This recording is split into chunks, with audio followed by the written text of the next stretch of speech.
Hello, my dear friends. Welcome back to the lecture series of Judicial Examination.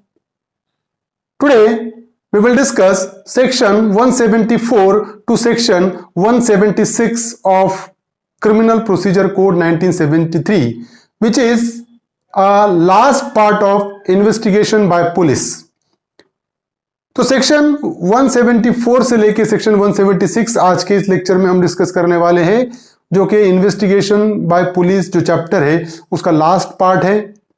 तो ये तीनों section हम discuss करेंगे, इसमें क्या प्रोविजन है हम डिस्कस करेंगे, इस पर पूछे गए क्वेश्चन भी डिस्कस करने की कोशिश करेंगे हम, और ऐसे क्वेश्चन जो एग्जामिनर इस पर पूछ सकता है वो भी डिस्कस करेंगे। So without wasting your much time, let's start the topic.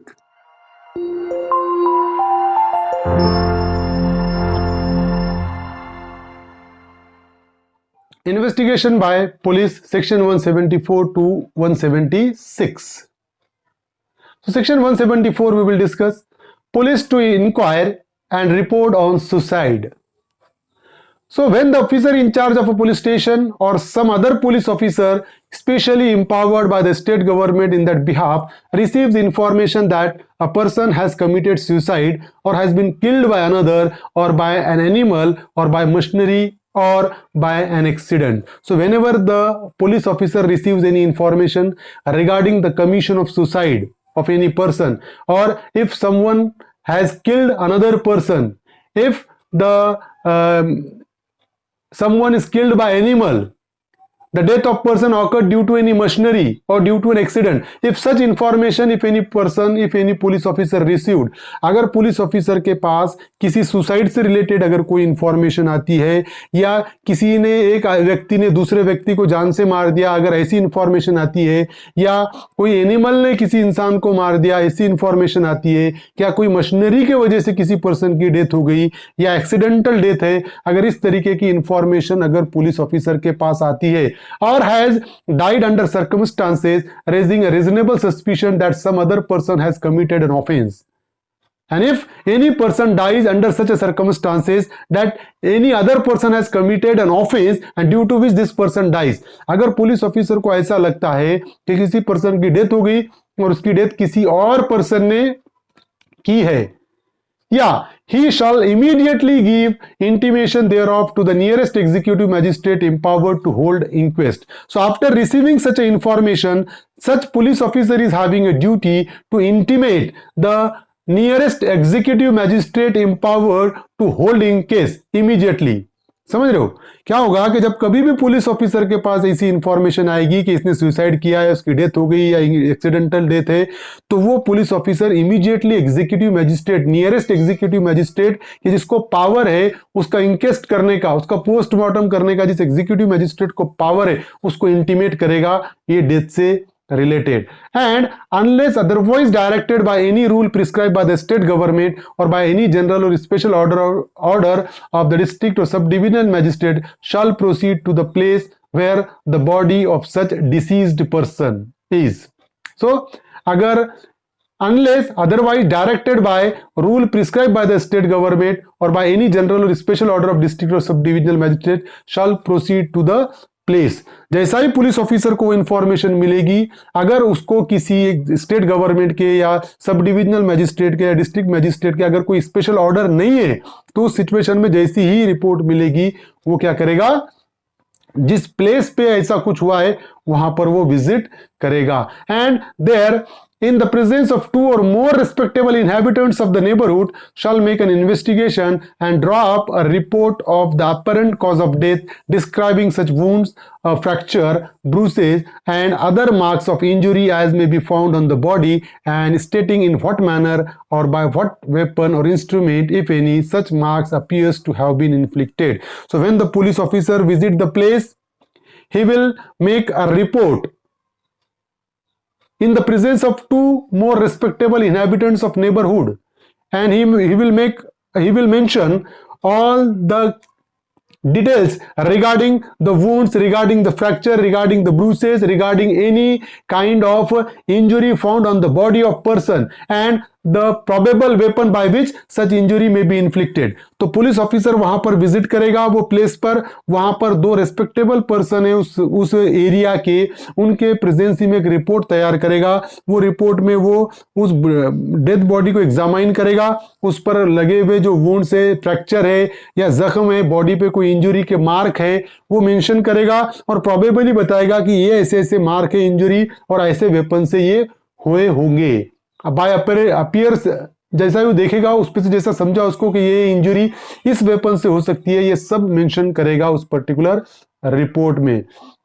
Then subsection 2 deals with the report shall be signed by such police officer and other person or by so many of them as concur therein and shall be forthwith forwarded to the district magistrate or the sub divisional magistrate। अब वो report prepare करेगा police officer, उस पर signature करेगा और जो दूसरे person जो प्रेजेंट थे उनकी सिग्नेचर लेगा और इमीडिएटली वो डिस्ट्रिक्ट मैजिस्ट्रेट को या सब डिविजनल मैजिस्ट्रेट को वो रिपोर्ट फॉरवर्ड करेगा।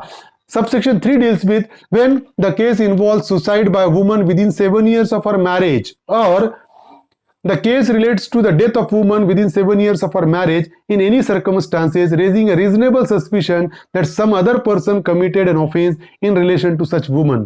So suppose एक आधा ऐसी सिचुएशन है कि जहां पर किसी वुमन की डेथ हो गई है और उसके मैरिज के 7 साल के अंदर अगर डेथ हो गई है, या दूसरी चीज ऐसी है कि अगर वुमन की डेथ हुई है उसके 7 साल के मैरिज के 7 साल के अंदर डेथ हुई है और ऐसे सर्कमस्टांसेस में डेथ हुई है कि जिससे लगता है, जिससे डाउट है कि किसी और पर्सन ने उसको जान से मारा है। Third is the case relates to the death of woman within 7 years of marriage and any relative of woman has made a request in this behalf। तो और there is any doubt regarding the cause of death। So the case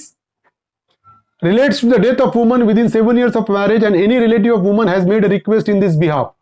तो क्या हो गया कि अगर 7 साल के अंदर फॉर एग्जांपल किसी वुमन की डेथ होती है और अगर उसके रिलेटिव ने अगर उसके बिहाफ से रिक्वेस्ट किया है तो उस सिचुएशन में भी, और there is any doubt regarding the cause of death, अगर कॉज ऑफ डेथ से रिलेटेड अगर कोई डाउट है, the police officer for any other reason consider it expedient so to do he shall. अब वो क्या करेगा, ही शल subject to such rules as the state government may prescribe in this behalf forward the body with a view to its being examined to the nearest civil surgeon or other qualified medical man appointed in this behalf by the state government if the state of the weather and the distance admit of its being so forward without risk of such putrefaction on the road as would render such examination useless। तो ये situation क्या है कि जब कभी भी magistrate को अगर ऐसी वुमन की डेथ होती है अंडर अननेचुरल सर्कमस्टांसेस में, 7 साल के अंदर अगर वो वुमन की डेथ होती है या 7 साल के अंदर वुमन की डेथ होती है मैरिड वुमन की और सस्पिशन डाउट है कि किसी और ने उसको मारा है, ऐसी अगर सिचुएशन है तो वो जो पुलिस ऑफिसर है, स्टेट गवर्नमेंट ने जिस रूल प्रिस्क्राइब किया है स्टेट गवर्नमेंट ने, उस हिसाब से उस वुमन की बॉडी को फॉरवर्ड करेगा नियरेस्ट सिविल सर्जन के पास उसके एग्जामिनेशन के लिए और other qualified medical officer. Subsection 4 deals with the following magistrate are empowered to hold inquest, namely any district magistrate, sub divisional magistrate or any other executive magistrate specially empowered in this behalf by the state government or the district magistrate. तो inquest कौन कर सकता है, inquest का order कौन दे सकता है, किसको पावर है, तो डिस्ट्रिक्ट मैजिस्ट्रेट को पावर है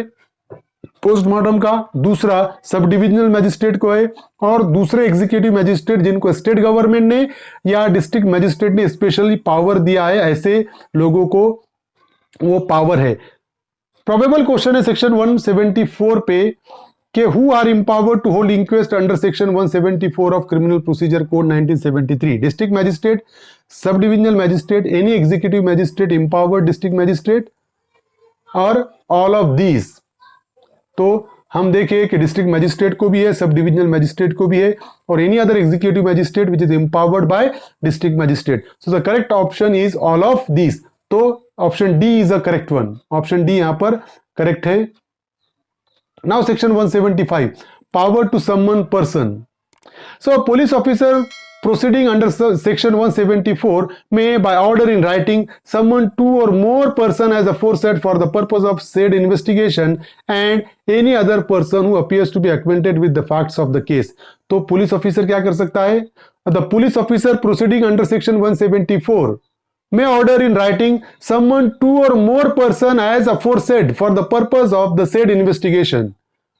and any other person who appears to be acquainted with the facts of the case. So section 175 sub clause 1 के हिसाब से पुलिस ऑफिसर को पावर दिया हुआ है, अगर पुलिस ऑफिसर सेक्शन 174 के हिसाब से कार्रवाई कर रहा होगा, उस सिचुएशन में वो पुलिस ऑफिसर समन्स के जरिए दो या दो से ज्यादा पर्सन को, फॉर एग्जांपल जो एज अ विटनेस रहे हैं वो एग्जामिनेशन का, वो लोगों को और ऐसे लोग जो इस केस के बारे में जानकारी रखते हैं, ऐसे लोगों को पुलिस ऑफिसर समन्स इशू कर सकता है, उनको बुला सकता है. And every person so summoned shall be bound to attend and to answer truly all question other than question the answer to which would have a tendency to expose him to a criminal charge or to a penalty or forfeiture. So whenever police calls any person under section 175,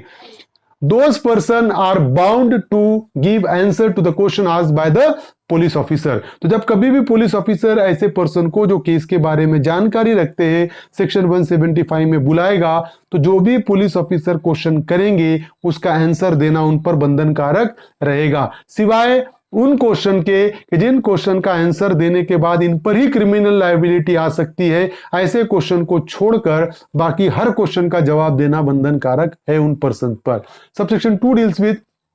if the facts do not disclose a cognizable offense to which section 170 applies, such person shall not be required by the police officer to attend a magistrate court. अगर वो जो fact है वो जो cognizable offense disclose नहीं करते हैं, तो सिचुएशन में जो पर्सन को पुलिस ऑफिसर ने क्वेश्चन के लिए बुलाया था उनको मैजिस्ट्रेट के सामने या मैजिस्ट्रेट के सामने अटेंड करना जरूरी नहीं होगा. अगर कॉग्निजेबल केस है तो जरूरी है, अदरवाइज नहीं. Section 176. When the case is inquiry by magistrate into cause of death. So when the case is of the nature referred to in clause 1 or clause 2 of subsection 3 of section 174, the nearest magistrate empowered to hold inquest and in any other case mentioned in subsection 1 of section 174, any magistrate so empowered may hold an inquiry into the cause of death either instead of or in addition to the investigation held by the police officer, and if he does so, he shall have all powers in conducting it which he would have in holding an inquiry into an offense. So whenever the any matter referred before the magistrate under section 174, the nearest magistrate empowered to hold inquest shall in any other case mentioned in subsection 1 of section 74, any magistrate so empowered may hold an inquiry. तो जो magistrate के पास information आएगी section 174 के हिसाब से, तो वो magistrate उससे रिलेटेड कॉज ऑफ डेथ जानने के लिए वो मैजिस्ट्रेट इंक्वायरी होल्ड कर सकता है. समझ रहे हो? Then where any person dies or disappears or rape is alleged to have been committed on any woman while such person or woman is in the custody of police or in any other custody authorized by the magistrate or the court. Under this code, in addition to the inquiry or investigation held by the police, an inquiry shall be held by the judicial magistrate or the metropolitan magistrate as the case may be, within whose local jurisdiction the offense has been committed. तो जब कभी भी अगर किसी person की death होती है या वो डिसअपियर होता है या उस किसी वुमन का अगर रेप होता है, to have been committed on any woman while such person or woman is in the custody of a police. समझ रहे हो? अगर किसी पर्सन की डेथ होती है या वो डिसअपियर होता है या किसी वुमन का रेप होता है, और रेप कब होता है, डेथ कब होती है किसी पर्सन की, जब वो पुलिस ऑफिसर के कस्टडी में था तब. तो फिर क्या होगा? Under this code in addition to the inquiry और investigation held by the police, तो पुलिस की इन्वेस्टिगेशन इंक्वायरी के साथ उसके एडिशन में an inquiry shall be held by judicial officer और द मेट्रोपॉलिटन मैजिस्ट्रेट. तो दूसरी इंक्वायरी कौन होल्ड करेगा? जुडिशियल मैजिस्ट्रेट या मेट्रोपॉलिटन मैजिस्ट्रेट, जिनके लोकल जुरिस्डिक्शन में वो ऑफेंस हुआ है. समझ रहे हो? सबसेक्शन 1A क्या कह रहा है कि पुलिस के कस्टडी में किसी पर्सन की डेथ होती है या किसी वुमन का रेप होता है, तो उस सिचुएशन में जुडिशियल मैजिस्ट्रेट या मेट्रोपॉलिटन मैजिस्ट्रेट जिनको वो एरिया का जुरिस्डिक्शन है वो इंक्वायरी होल्ड कर सकते हैं उस ऑफेंस से रिलेटेड।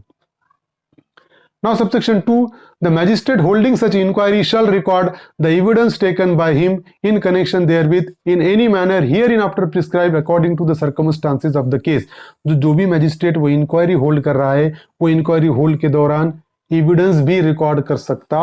है। Subsection 3 deals with whenever such magistrate considered it expedient to make an examination of the dead body of any person who has been already interred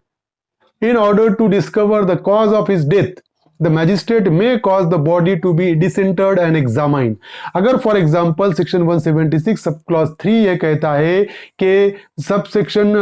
1A में जो मैजिस्ट्रेट को उसके कॉज ऑफ डेथ जानने के लिए उसकी body का examination करना जरूरी है, लेकिन अगर जिस बॉडी का एग्जामिनेशन करना है अगर वो बॉडी को ऑलरेडी दफना दिया गया है,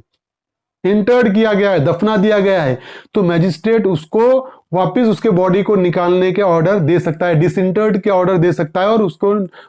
जमीन में से निकालने के बाद, दफना दिया है उसको वापस निकालने के बाद उसका एग्जामिनेशन कर सकता है मैजिस्ट्रेट। तो अगर कॉज ऑफ डेथ मालूम करना है मैजिस्ट्रेट को और जिसकी डेथ हो गई उसकी बॉडी अगर दफनाए वाली है तो मैजिस्ट्रेट सेक्शन 176 सब क्लॉज 3 में उस बॉडी को वापस निकालने के ऑर्डर भी दे सकता है एग्जामिनेशन के लिए। Subsection 4,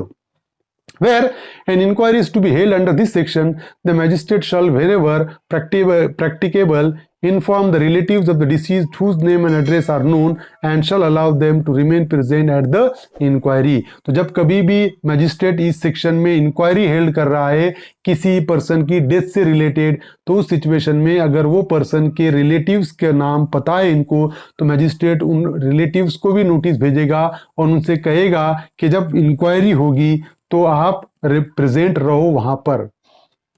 Subsection 5, the judicial magistrate or the metropolitan magistrate or executive magistrate or police officer holding an inquiry or investigation as the case may be under subsection 1A shall within 24 hours of the death of a person forward the body with a view to its being examined to the nearest civil surgeon or other qualified medical person appointed in this behalf by the state government unless it is not possible to do so for reason to be recorded in writing। जब कभी भी अगर कोई judicial magistrate रहो या metropolitan magistrate रहो या executive magistrate रहो या पुलिस ऑफिसर जो कि इस सेक्शन में इंक्वायरी या इन्वेस्टिगेशन होल्ड कर रहा है ना, और कौन से अंडर सबसेक्शन 1A में इंक्वायरी अगर होल्ड कर रहा है, तो 24 आवर्स के अंदर उन्होंने उस विक्टिम की डेड बॉडी को नियरेस्ट